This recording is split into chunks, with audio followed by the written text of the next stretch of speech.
right, so this exercise is the lower body lazy roll. This is a progression of the lower body foam roller lazy roll.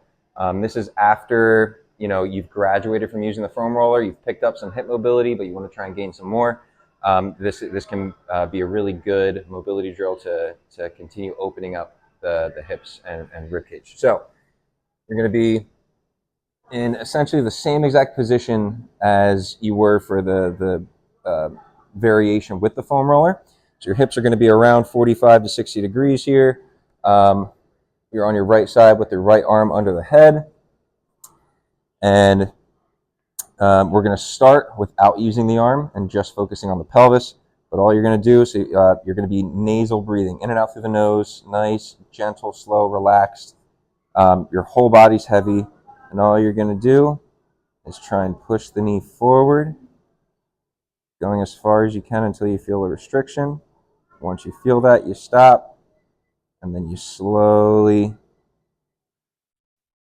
pull the knee back.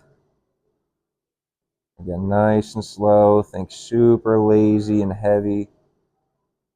I'm going to pull the knee back until I feel some restriction. Once I feel it, I stop. I'm not trying to push through the restriction, and then I go the other way. Going forward, nice and slow. I feel the restriction, and then I pull it back. Again, nice and slow, breathing out silently, gently through the nose the whole time. Pull the knee back. Once I feel a restriction in the hip or the pelvis, I stop, and then go the other way.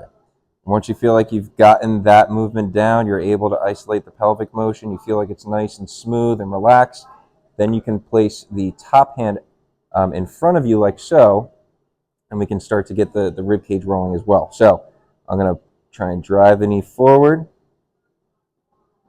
Once I feel a restriction right about there, I'll stop the pelvis. I'll let the rib cage roll forward, the hand slides forward,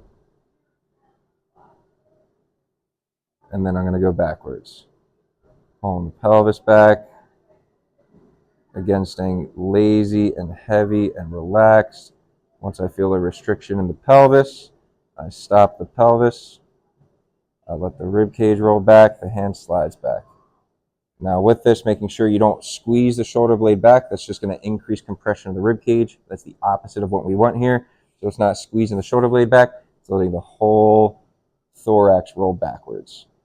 Once I'm there, then I reset and I try and go forward with the pelvis. Let the knee come forward. Once I feel a restriction, I stop the pelvis. I let the rib cage roll forward. The hand slides forward. And then I pull back. Pulling the top knee back. Left pelvis goes backwards. Staying heavy. Once I feel a restriction, I stop the pelvis. I let the hand slide back.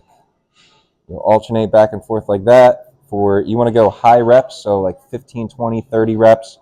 You can do it for time, 5, 10, 15 minutes. The goal of this is you're trying to reduce muscle activity so you start to open up the hips, and that's how you do it.